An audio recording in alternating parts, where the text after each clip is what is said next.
Enhance your strategic thinking and leadership skills with The Art of War by Sun Tzu. This ancient Chinese treatise offers practical guidance and insights on how to succeed in conflict and competition, using principles of strategy and tactics. With its timeless wisdom and relevance to a wide range of fields, The Art of War is a must-listen for anyone seeking to improve their ability to plan and execute effectively. So why wait? Start listening to The Art of War today and let Sun Tzu's insights enrich your understanding of the world around you. Go to solgood.org to listen to The Art of War ad-free. And while you're there, check out hundreds of other audiobooks and 10-hour sounds. That's solgood.org and search The Art of War. Part 1. Laying Plans. Sun Tzu said, "The art of war is of vital importance to the state. It is a matter of life and death, a road either to safety or to ruin. Hence it is a subject of inquiry which can on no account be neglected. The art of war, then, is governed by 5 constant factors, to be taken into account in one's deliberations when seeking to determine the conditions obtaining in the field. These are 1. The moral law, 2. Heaven, 3. Earth, 4. The commander, 5. Method and discipline. The moral law causes the people to be in complete accord with their ruler, so that they will follow him regardless of their lives, undismayed by any danger. Heaven signifies night and day, cold and heat, times and seasons. Earth comprises distances, great and small, danger and security, open ground and narrow passes, the chances of life and death. The commander stands for the virtues of wisdom, sincerity, benevolence, courage, and strictness. By method and discipline are to be understood the marshalling of the army in its proper subdivisions, the graduations of rank among the officers, the maintenance of roads by which supplies may reach the army, and the control of military expenditure. These 5 heads should be familiar to every general. He who knows them will be victorious. He who knows them not will fail. Therefore, in your deliberations, when seeking to determine the military conditions, let them be made the basis of a comparison in this wise. 1.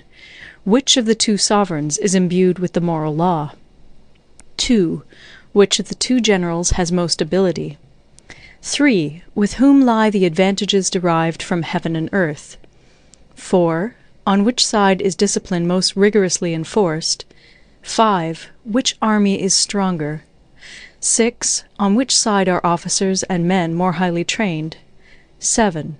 In which army is there the greater constancy both in reward and punishment? By means of these 7 considerations I can forecast victory or defeat. The general that hearkens to my counsel and acts upon it will conquer. Let such a one be retained in command. The general that hearkens not to my counsel nor acts upon it will suffer defeat. Let such a one be dismissed. While heeding the profit of my counsel, avail yourself also of any helpful circumstances over and beyond the ordinary rules. According as circumstances are favorable, one should modify one's plans. All warfare is based on deception. Hence, when able to attack, we must seem unable. When using our forces, we must seem inactive. When we are near, we must make the enemy believe we are far away. When far away, we must make him believe we are near. Hold out baits to entice the enemy. Feign disorder and crush him. If he is secure at all points, be prepared for him. If he is in superior strength, evade him. If your opponent is of choleric temper, seek to irritate him. Pretend to be weak, that he may grow arrogant. If he is taking his ease, give him no rest. If his forces are united, separate them. Attack him where he is unprepared. Appear where you are not expected. These military devices, leading to victory, must not be divulged beforehand. Now the general who wins a battle makes many calculations in his temple ere the battle is fought. The general who loses a battle makes but few calculations beforehand. Thus do many calculations lead to victory, and few calculations to defeat. How much more no calculation at all? It is by attention to this point that I can foresee who is likely to win or lose.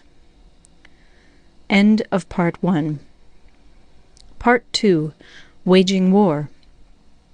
Sun Tzu said, "In the operations of war, where there are in the field 1,000 swift chariots, as many heavy chariots, and 100,000 mail-clad soldiers, with provisions enough to carry them 1,000 li, the expenditure at home and at the front, including entertainment of guests, small items such as glue and paint, and sums spent on chariots and armour, will reach the total of 1,000 ounces of silver per day. Such is the cost of raising an army of 100,000 men." When you engage in actual fighting, if victory is long in coming, then men's weapons will grow dull and their ardour will be damped. If you lay siege to a town, you will exhaust your strength. Again, if the campaign is protracted, the resources of the state will not be equal to the strain. Now, when your weapons are dulled, your ardour damped, your strength exhausted, and your treasure spent, other chieftains will spring up to take advantage of your extremity.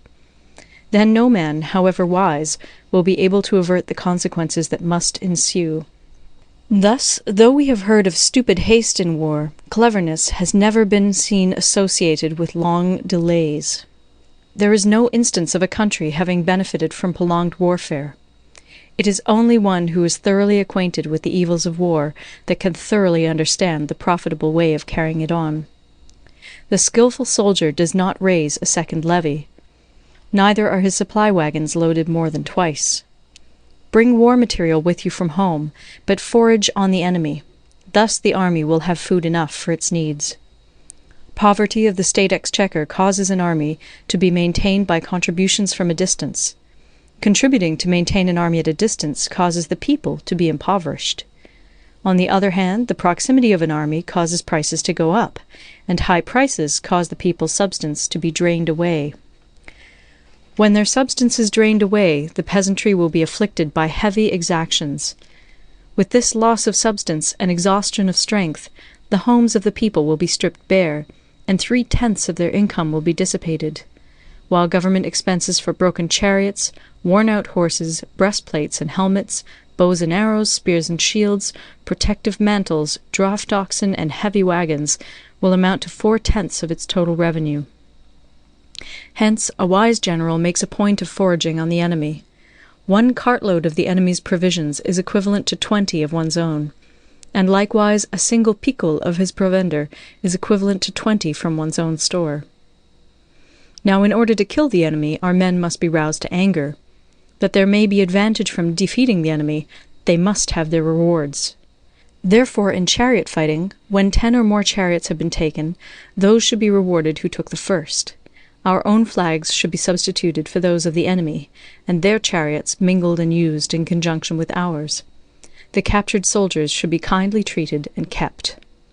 This is called using the conquered foe to augment one's own strength. In war, then, let your great object be victory, not lengthy campaigns.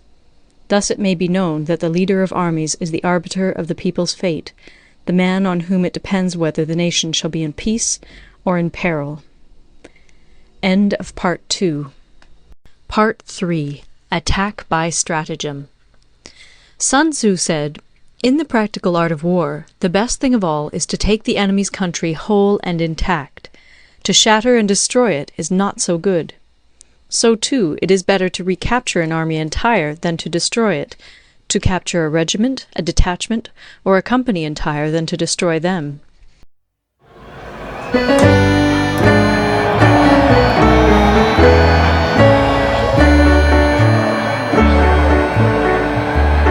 The best form of generalship is to balk the enemy's plans.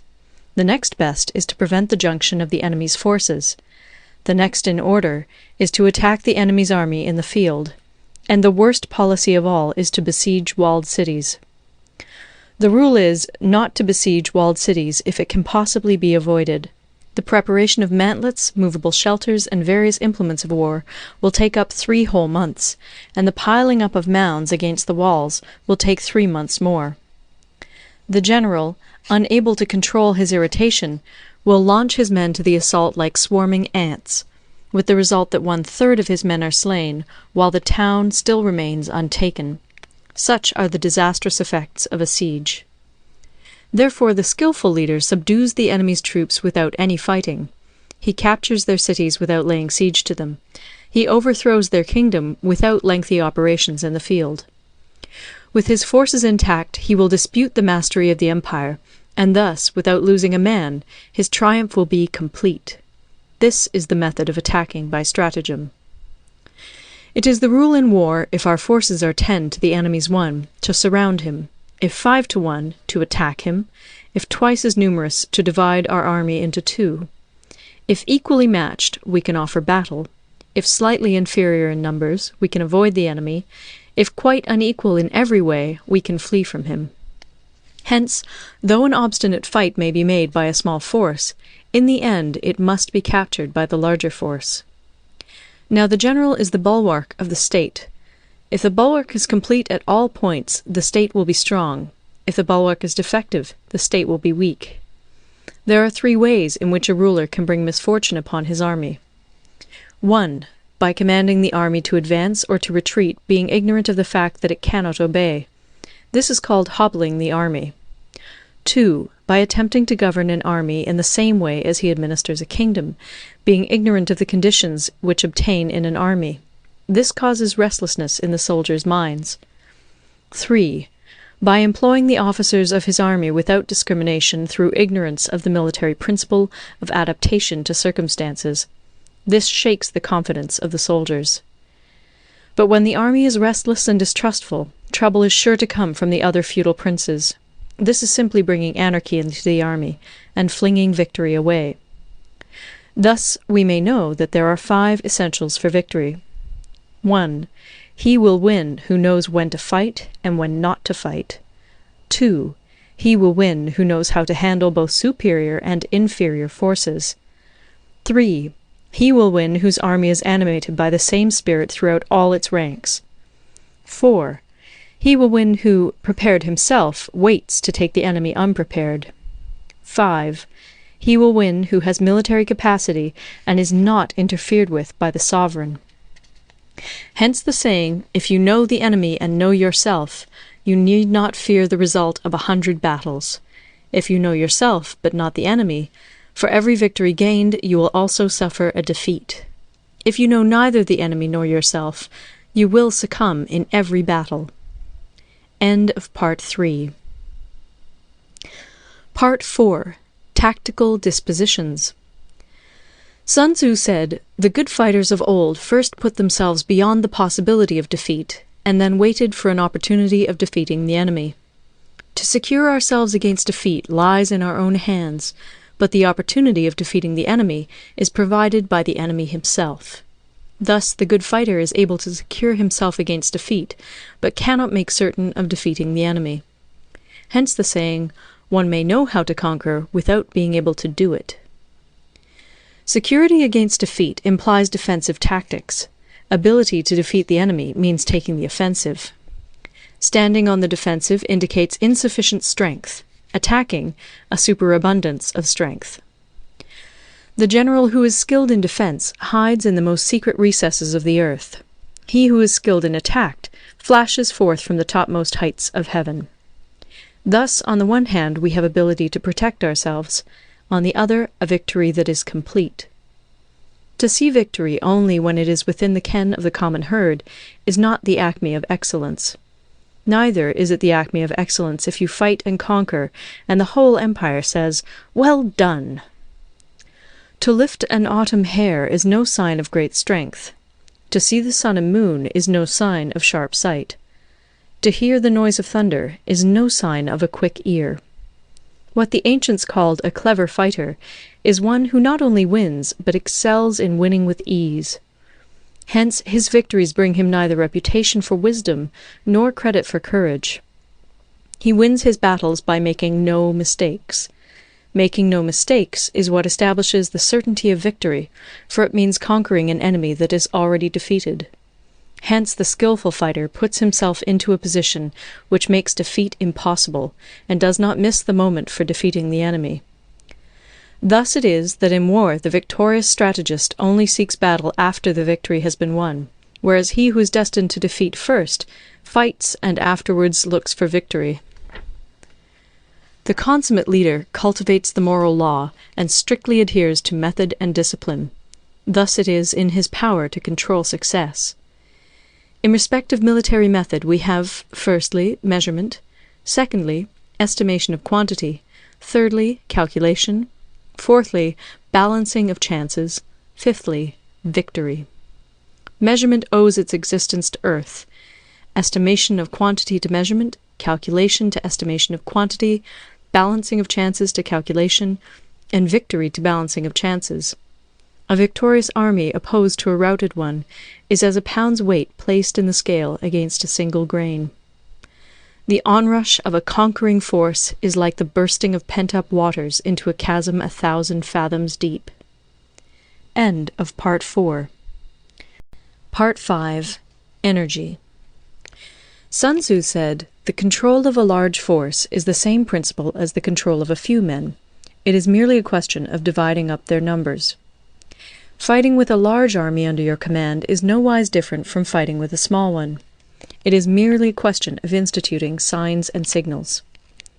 To ensure that your whole host may withstand the brunt of the enemy's attack and remain unshaken, this is effected by maneuvers direct and indirect. That the impact of your army may be like a grindstone dashed against an egg, this is effected by the science of weak points and strong. In all fighting, the direct method may be used for joining battle, but indirect methods will be needed in order to secure victory.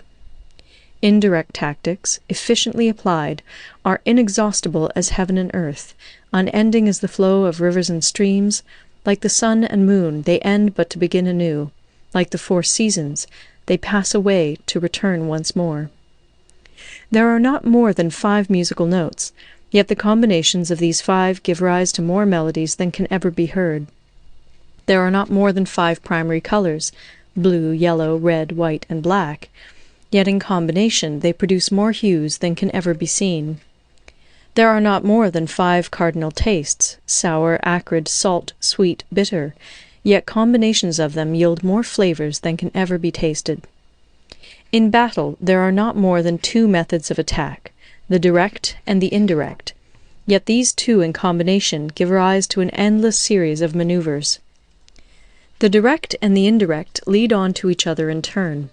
It is like moving in a circle, you never come to an end. Who can exhaust the possibilities of their combination? The onset of troops is like the rush of a torrent which will even roll stones along in its course. The quality of decision is like the well-timed swoop of a falcon, which enables it to strike and destroy its victim. Therefore, the good fighter will be terrible in his onset and prompt in his decision. Energy may be likened to the bending of a crossbow, decision to the releasing of a trigger. Amid the turmoil and tumult of battle, there may be seeming disorder, and yet no real disorder at all. Amid confusion and chaos, your array may be without head or tail, yet it will be proof against defeat. Simulated disorder postulates perfect discipline. Simulated fear postulates courage. Simulated weakness postulates strength. Hiding order beneath the cloak of disorder is simply a question of subdivision. Concealing courage under their show of timidity presupposes a fund of latent energy. Masking strength with weakness is to be effected by tactical dispositions.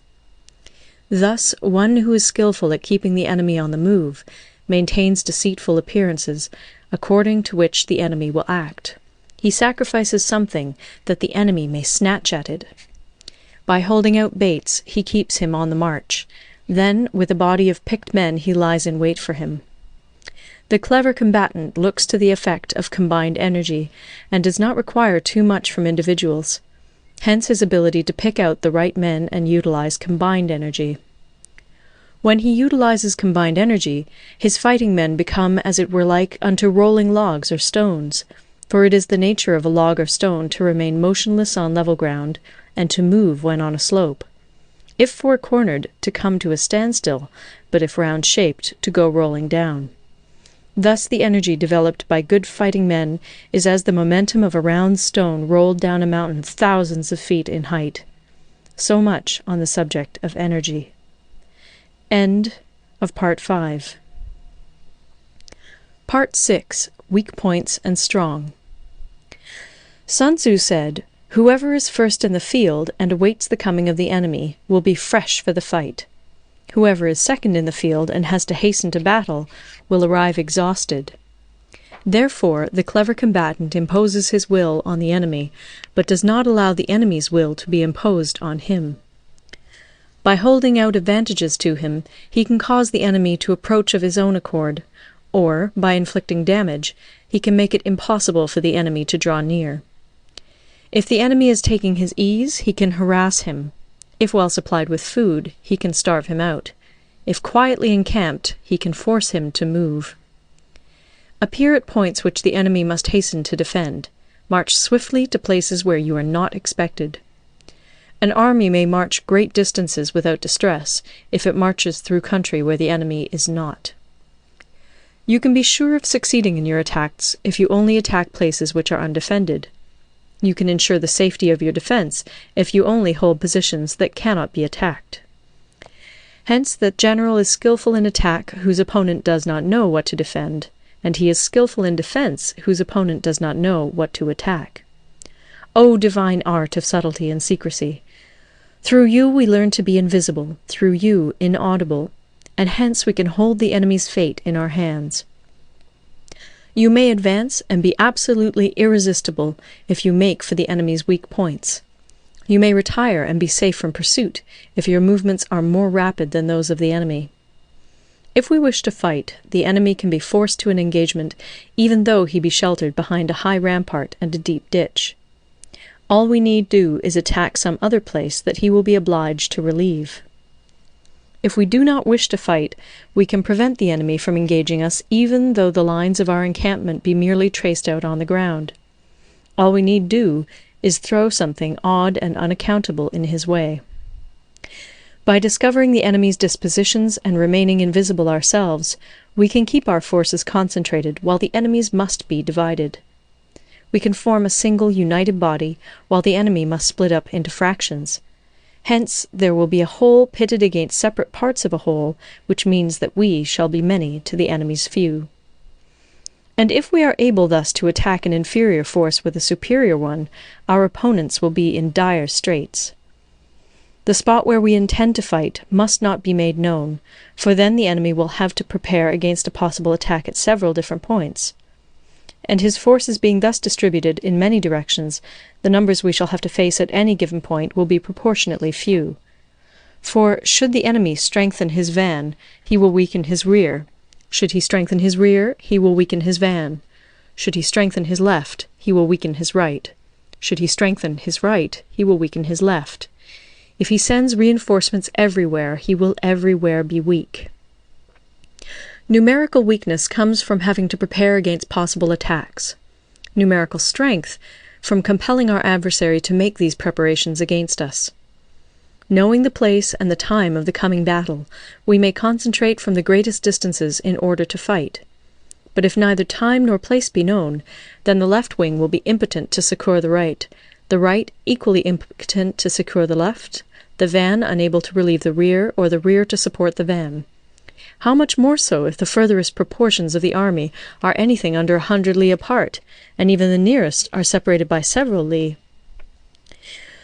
Though according to my estimate the soldiers of Yue exceed our own in number, that shall advantage them nothing in the matter of victory. I say then that victory can be achieved. Though the enemy be stronger in numbers, we may prevent him from fighting. Scheme so as to discover his plans and the likelihood of their success. Rouse him, and learn the principle of his activity or inactivity. Force him to reveal himself, so as to find out his vulnerable spots. Carefully compare the opposing army with your own, so that you may know where strength is superabundant and where it is deficient. In making tactical dispositions, the highest pitch you can attain is to conceal them.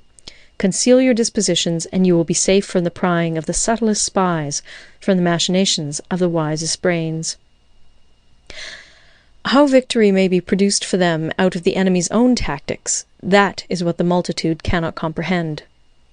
All men can see the tactics whereby I conquer, but what none can see is the strategy out of which victory is evolved. Do not repeat the tactics which have gained you one victory, but let your methods be regulated by the infinite variety of circumstances. Military tactics are like unto water, for water in its natural course runs away from high places and hastens downwards. So in war, the way is to avoid what is strong and to strike at what is weak. Water shapes its course according to the nature of the ground over which it flows. The soldier works out his victory in relation to the foe whom he is facing. Therefore, just as water retains no constant shape, in warfare there are no constant conditions. He who can modify his tactics in relation to his opponent and thereby succeed in winning may be called a heaven-born captain. The 5 elements, water, fire, wood, metal, earth, are not always equally predominant. The 4 seasons make way for each other in turn. There are short days and long. The moon has its periods of waning and waxing. End of Part 6. Part 7. Maneuvering.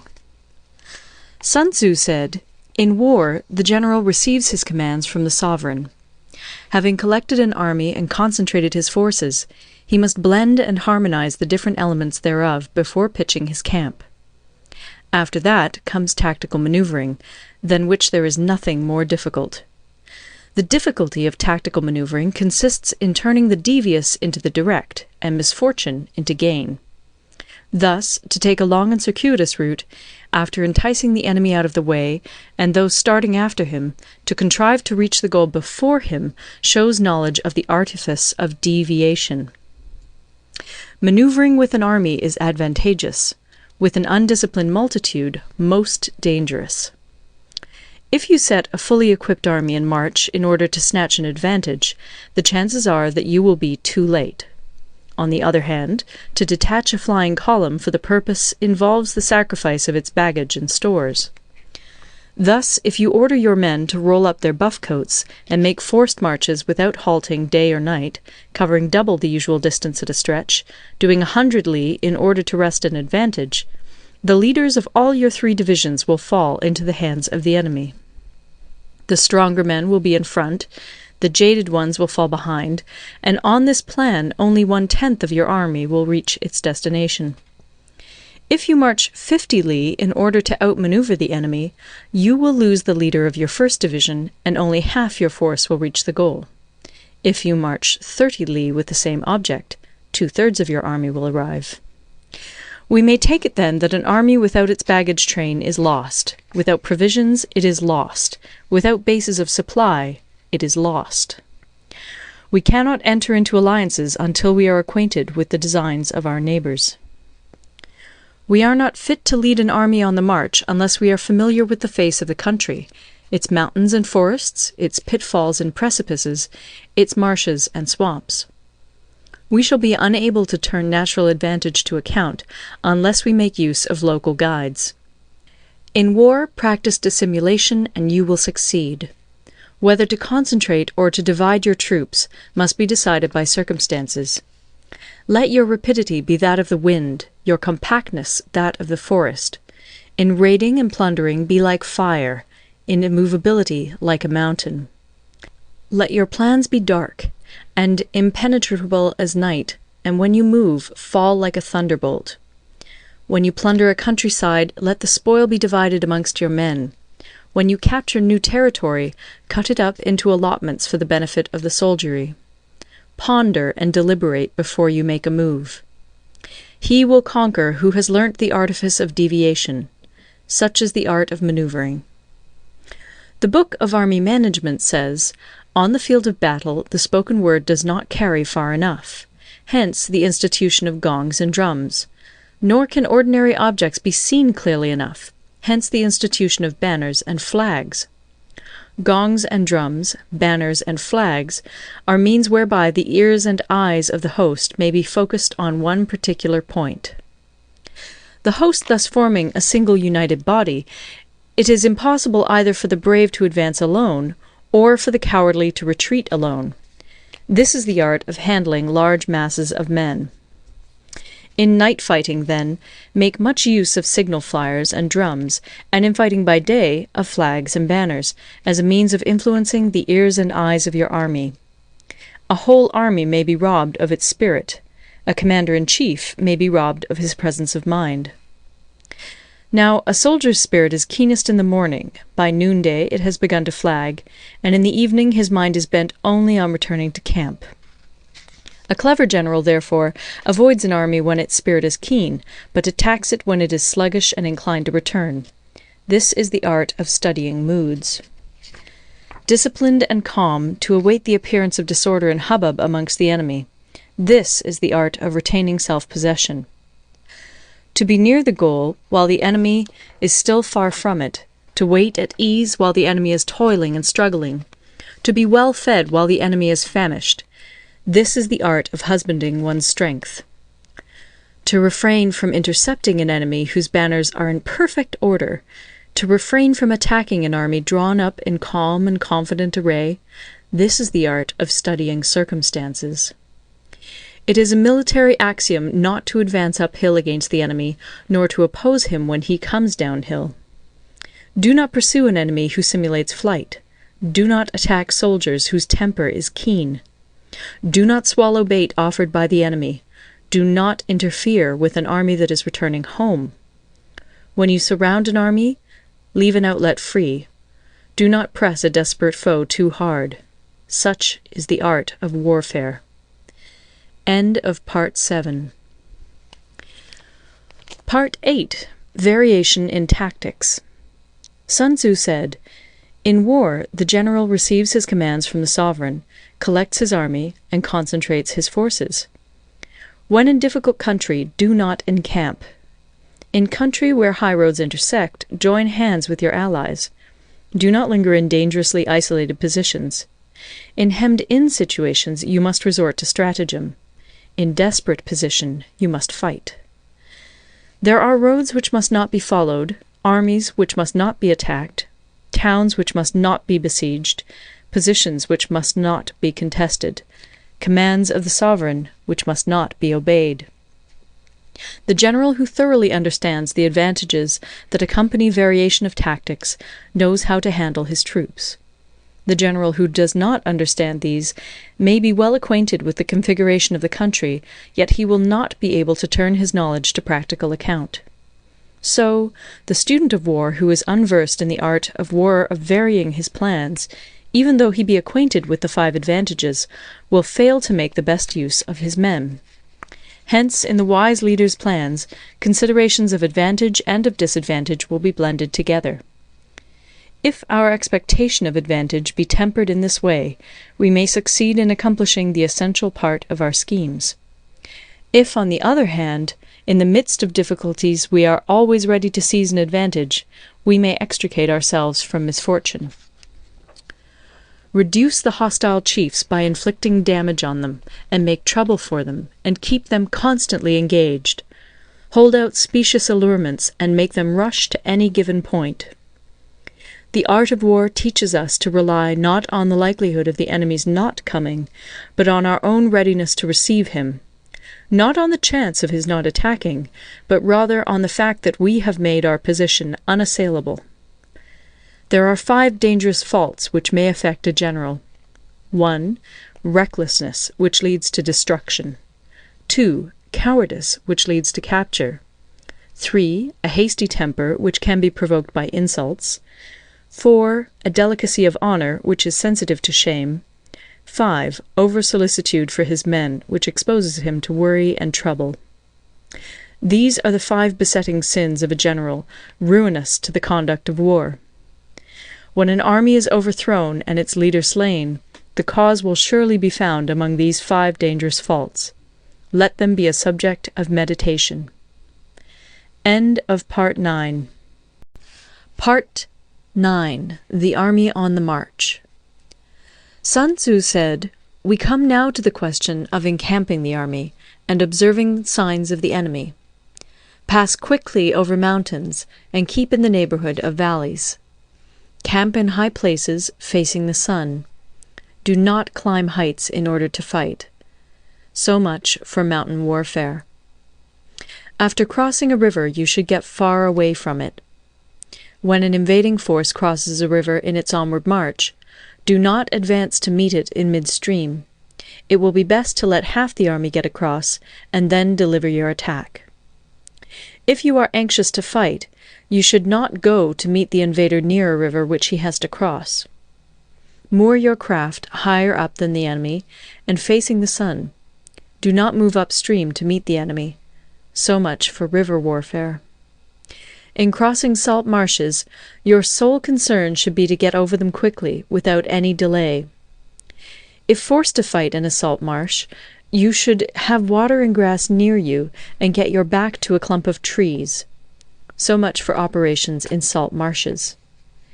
In dry, level country, take up an easily accessible position with rising ground to your right and on your rear, so that the danger may be in front and safety lie behind. So much for campaigning in flat country. These are the 4 useful branches of military knowledge which enabled the Yellow Emperor to vanquish 4 several sovereigns. All armies prefer high ground to low, and sunny places to dark. If you are careful of your men and camp on hard ground, the army will be free from disease of every kind, and this will spell victory. When you come to a hill or a bank, occupy the sunny side, with the slope on your right rear. Thus you will at once act for the benefit of your soldiers, and utilize the natural advantages of the ground.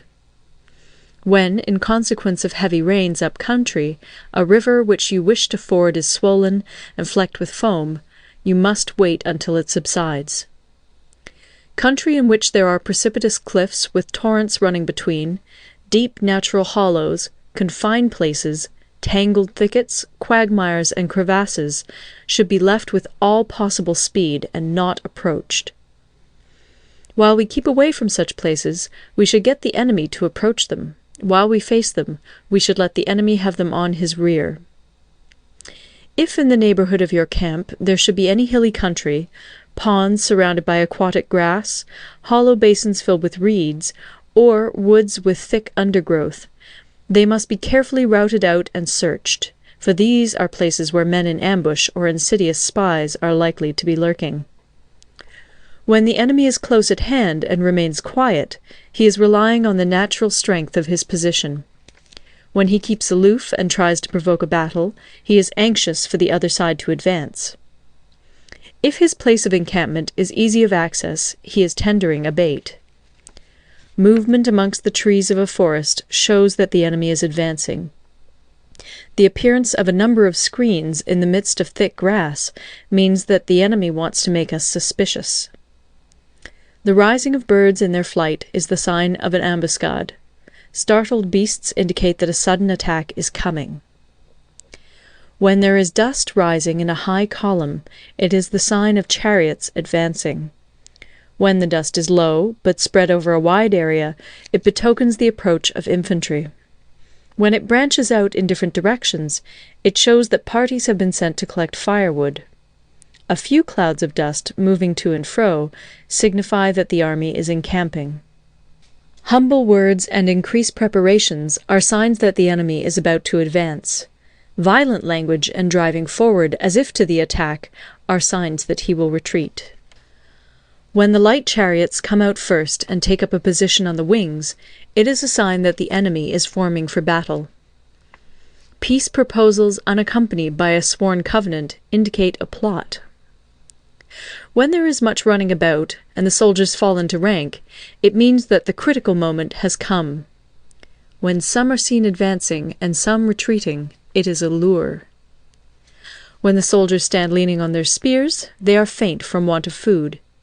If those who are sent to draw water begin by drinking themselves, the army is suffering from thirst.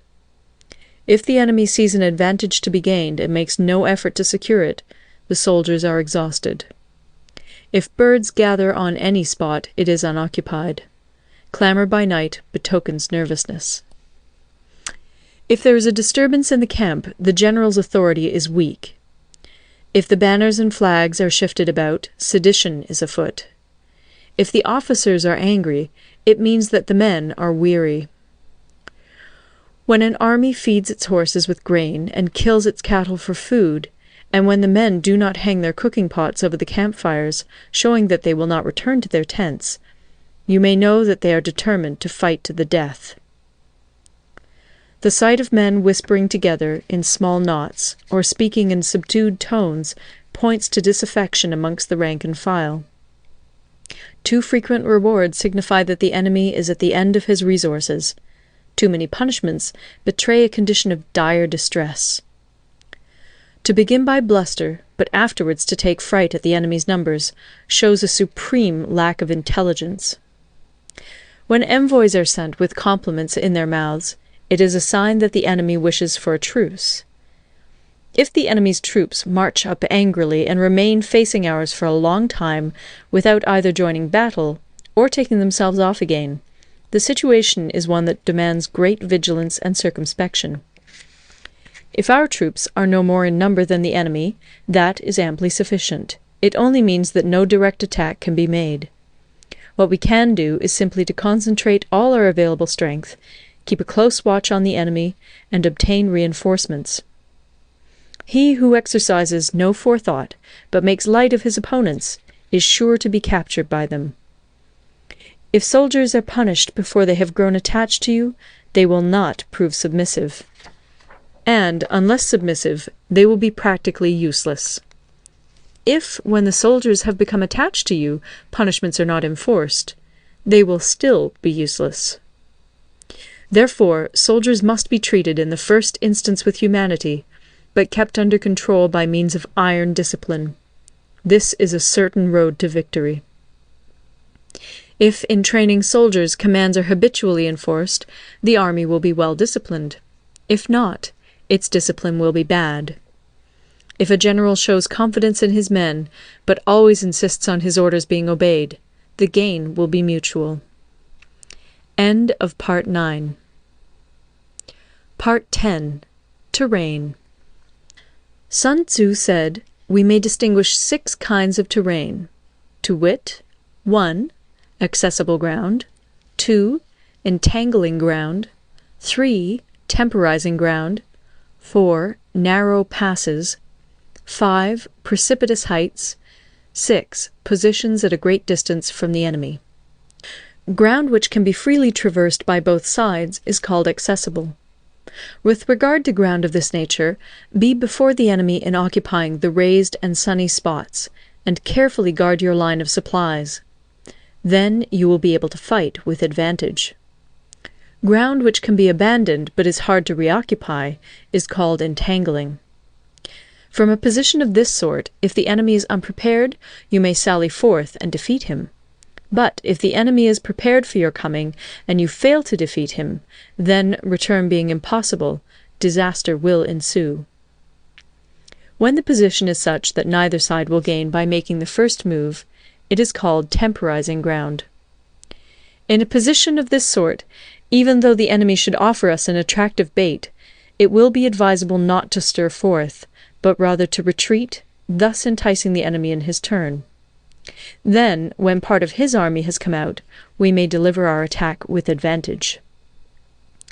With regard to narrow passes, if you can occupy them first, let them be strongly garrisoned and await the advent of the enemy. Should the army forestall you in occupying a pass, do not go after him if the pass is fully garrisoned, but only if it is weakly garrisoned. With regard to precipitous heights, if you are beforehand with your adversary, you should occupy the raised and sunny spots, and there wait for him to come up. If the enemy has occupied them before you, do not follow him, but retreat, and try to entice him away. If you are situated at a great distance from the enemy, and the strength of the two armies is equal, it is not easy to provoke a battle, and fighting will be to your disadvantage. These 6 are the principles connected with earth. The general who's attained a responsible post must be careful to study them. Now, an army is exposed to 6 several calamities, not arising from natural causes, but from faults for which the general is responsible. These are 1. Flight, 2. Insubordination, 3. Collapse, 4. Ruin, 5. Disorganization, 6. Rout. Other conditions being equal, if one force is hurled against another 10 times its size, the result will be the flight of the former. When the common soldiers are too strong and their officers too weak, the result is insubordination. When the officers are too strong and the common soldiers too weak, the result is collapse. When the higher officers are angry and insubordinate, and on meeting the enemy give battle on their own account from a feeling of resentment, before the commander-in-chief can tell whether or not he is in a position to fight, the result is ruin. When the general is weak and without authority, when his orders are not clear and distinct, when there are no fixed duties assigned to officers and men, and the ranks are formed in a slovenly, haphazard manner, the result is utter disorganization. When a general, unable to estimate the enemy's strength, allows an inferior force to engage a larger one, or hurls a weak detachment against a powerful one, and neglects to place picked soldiers in the front rank, the result must be rout. These are 6 ways of courting defeat, which must be carefully noted by the general who has attained a responsible post.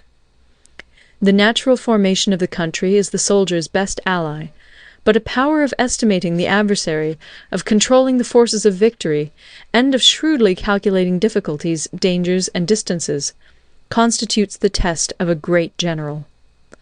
He who knows these things, and in fighting puts his knowledge into practice, will win his battles.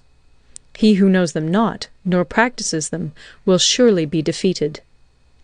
If fighting is sure to result in victory, then you must fight, even though the ruler forbid it. If fighting will not result in victory, then you must not fight even at the ruler's bidding. The general who advances without coveting fame, and retreats without fearing disgrace, whose only thought is to protect his country and do good service for his sovereign, is the jewel of the kingdom. Regard your soldiers as your children, and they will follow you into the deepest valleys. Look upon them as your own beloved sons, and they will stand by you even unto death. If, however, you are indulgent, but unable to make your authority felt, kind-hearted, but unable to enforce your commands, and incapable, moreover, of quelling disorder, then your soldiers must be likened to spoilt children.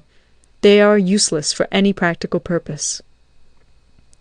If we know that our own men are in a condition to attack, but are unaware that the enemy is not open to attack, we have gone only half-way towards victory.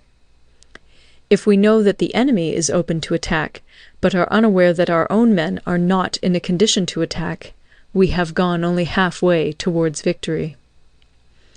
If we know that the enemy is open to attack, and also know that our men are in a condition to attack, but are unaware that the nature of the ground makes fighting impracticable, we have still only gone half-way towards victory.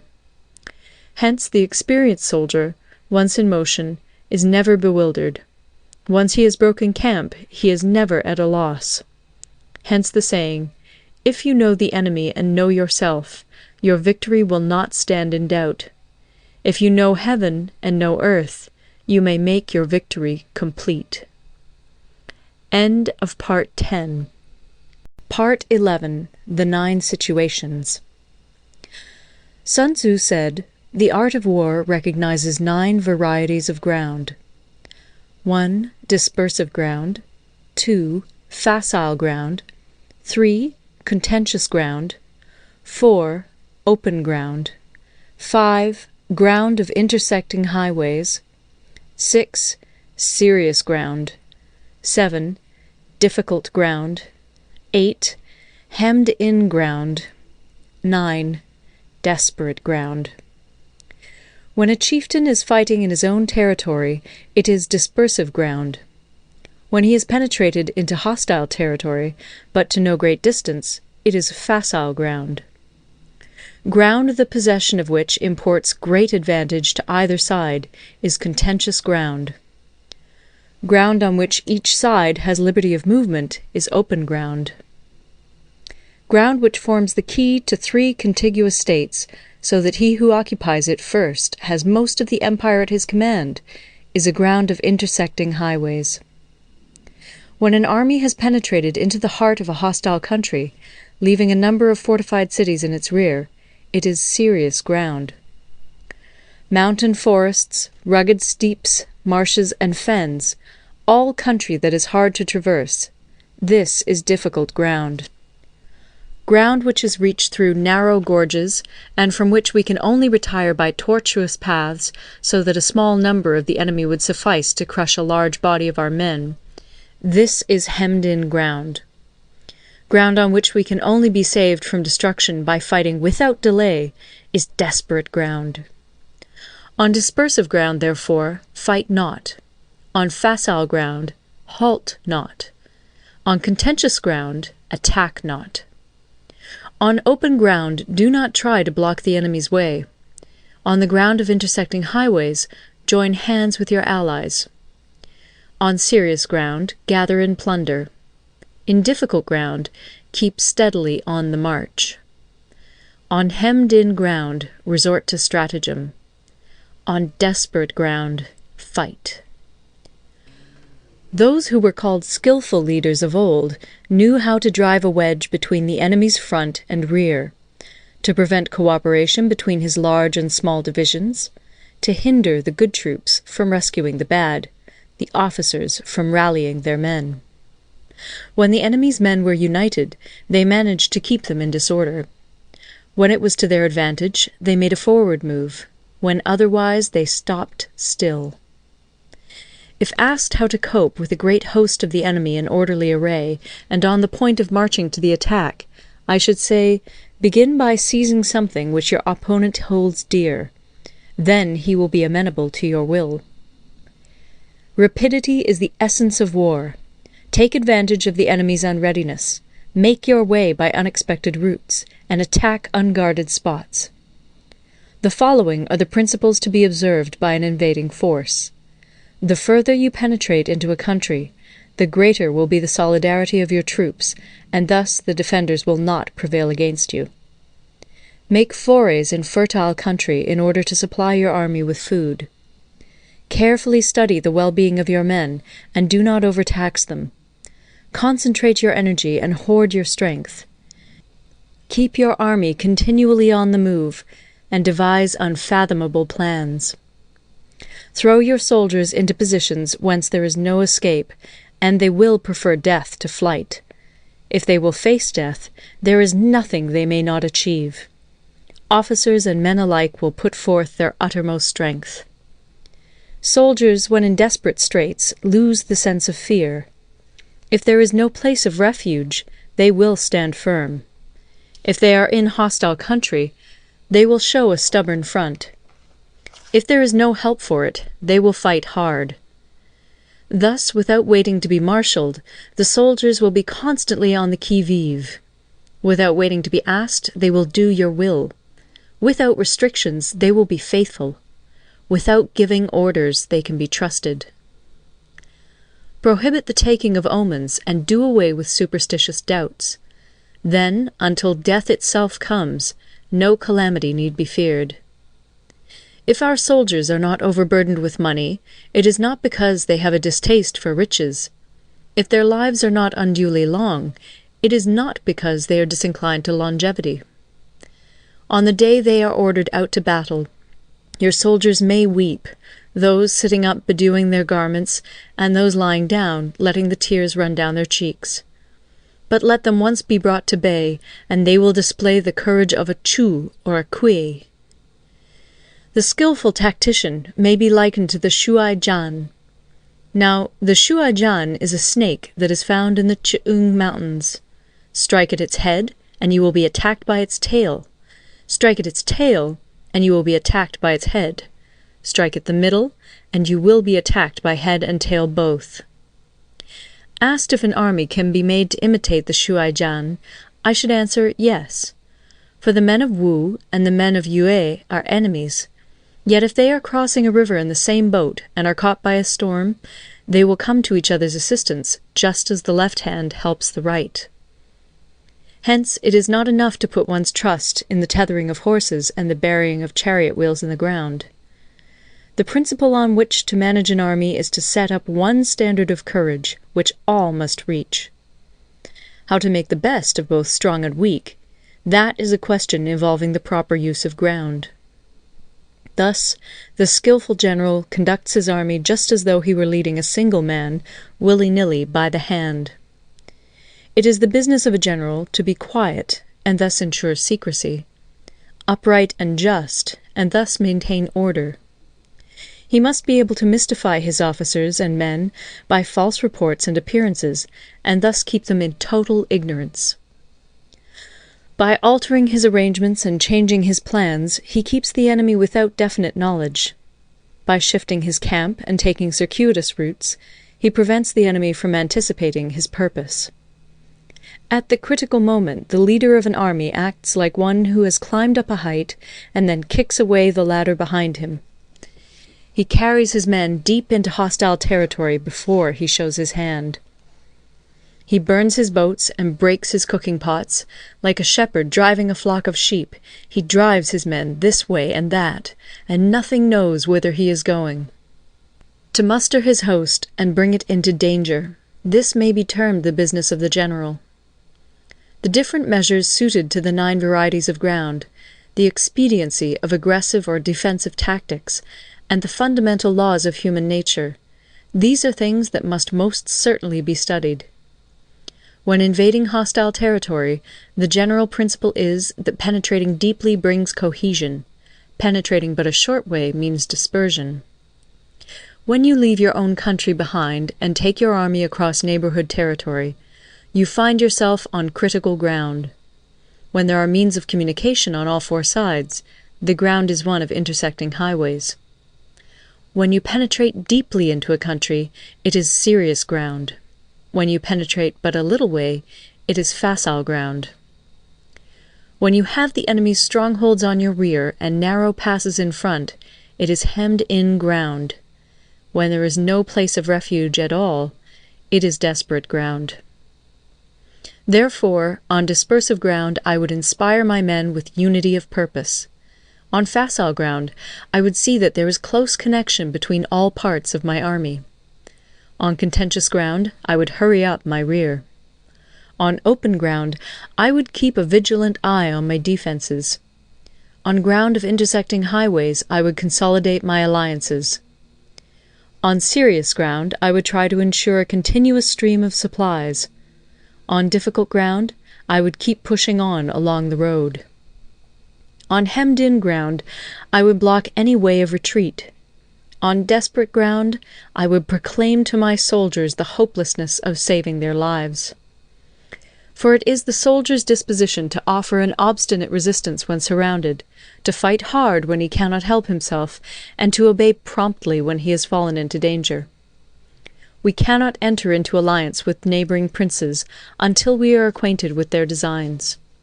We are not fit to lead an army on the march unless we are familiar with the face of the country, its mountains and forests, its pitfalls and precipices, its marshes and swamps.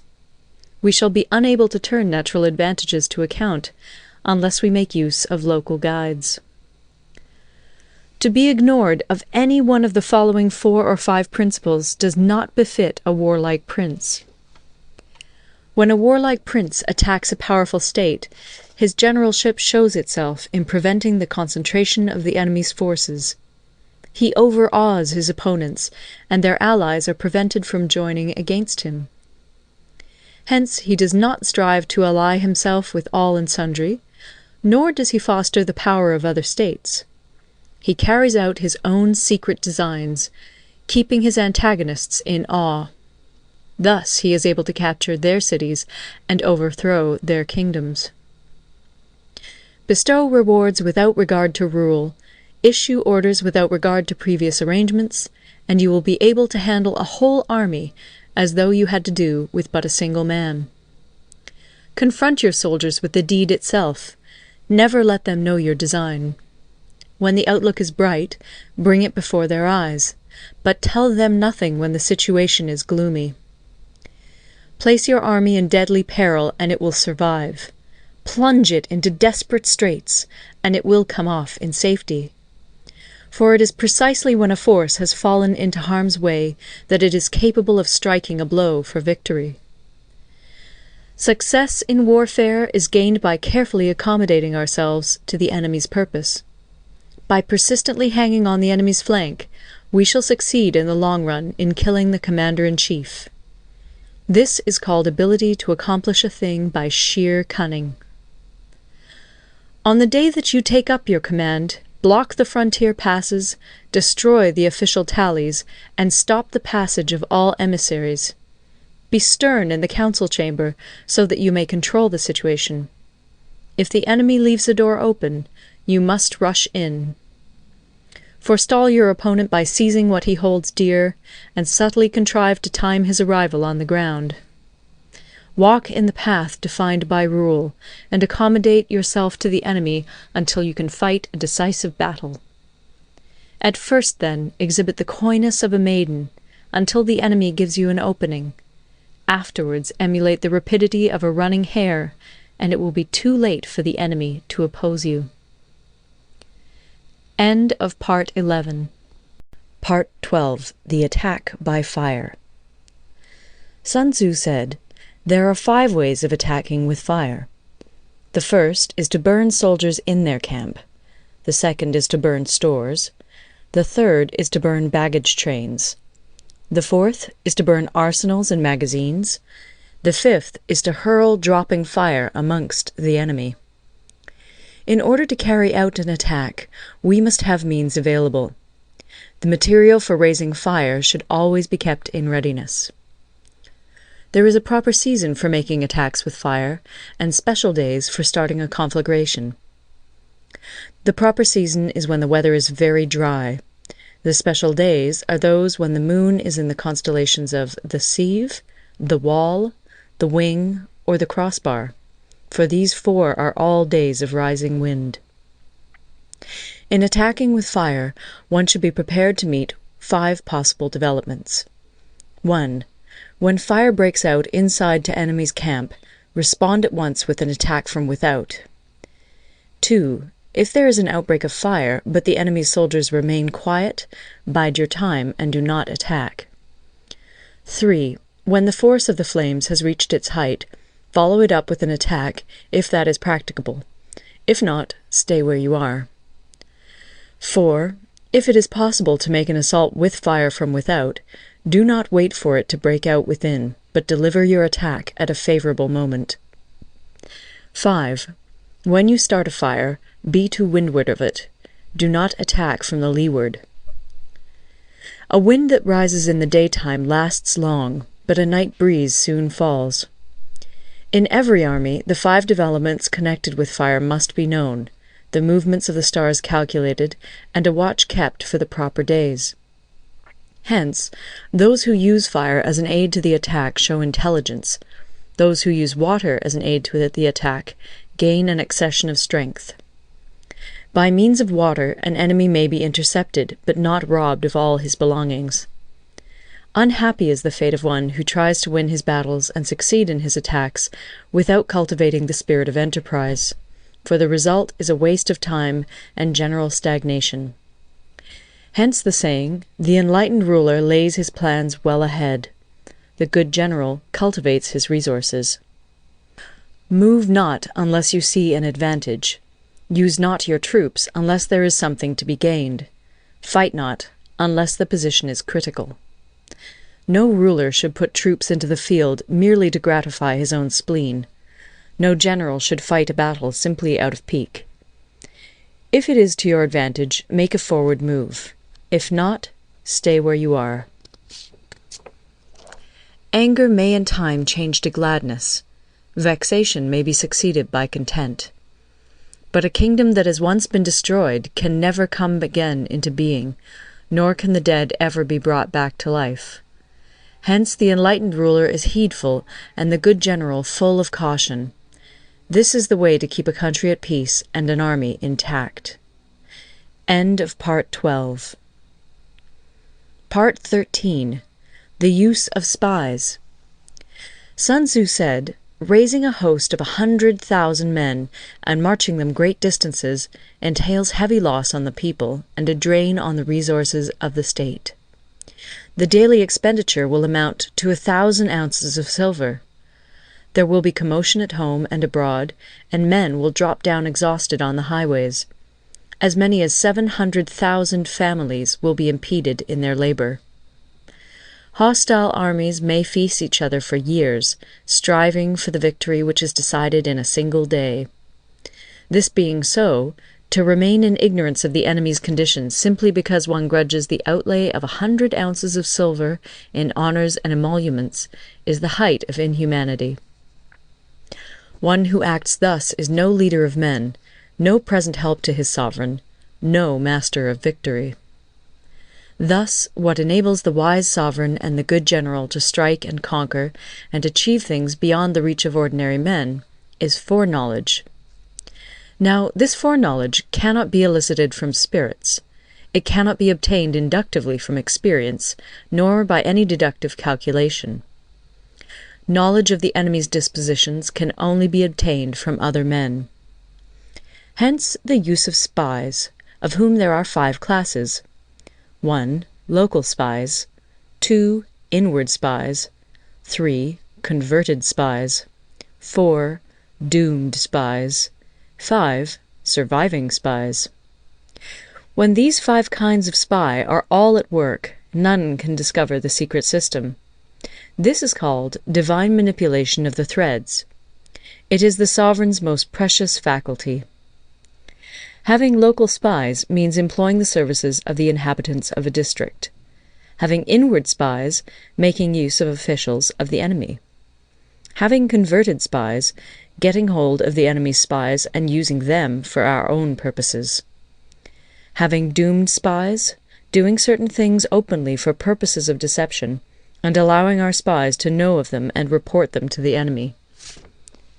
Surviving spies, finally, are those who bring back news from the enemy's camp. Hence it is that which none in the whole army are more intimate relations to be maintained than with spies. None should be more liberally rewarded. In no other business should greater secrecy be preserved. Spies cannot be usefully employed without a certain intuitive sagacity. They cannot be properly managed without benevolence and straightforwardness. Without subtle ingenuity of mind, one cannot make certain of the truth of their reports. Be subtle, and use your spies for every kind of business. If a secret piece of news is divulged by a spy before the time is ripe, he must be put to death together with the man to whom the secret was told. Whether the object be to crush an army, to storm a city, or to assassinate an individual, it is always necessary to begin by finding out the names of the attendants, the aides-de-camp, and doorkeepers and sentries of the general in command. Our spies must be commissioned to ascertain these. The enemy's spies, who have come to spy on us, must be sought out, tempted with bribes, led away, and comfortably housed. Thus they will become converted spies and available for our service.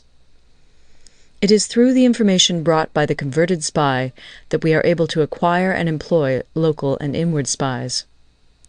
It is owing to this information again that we can cause the doomed spy to carry false tidings to the enemy. Lastly, it is by this information that the surviving spy can be used on appointed occasions. The end and aim of spying in all its 5 varieties is knowledge of the enemy, and this knowledge can only be derived in the first instance from the converted spy. Hence it is essential that the converted spy be treated with the utmost liberality.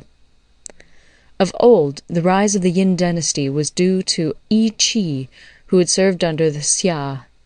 Likewise, the rise of the Chu dynasty was due to Liu Ya, who had served under the Yin.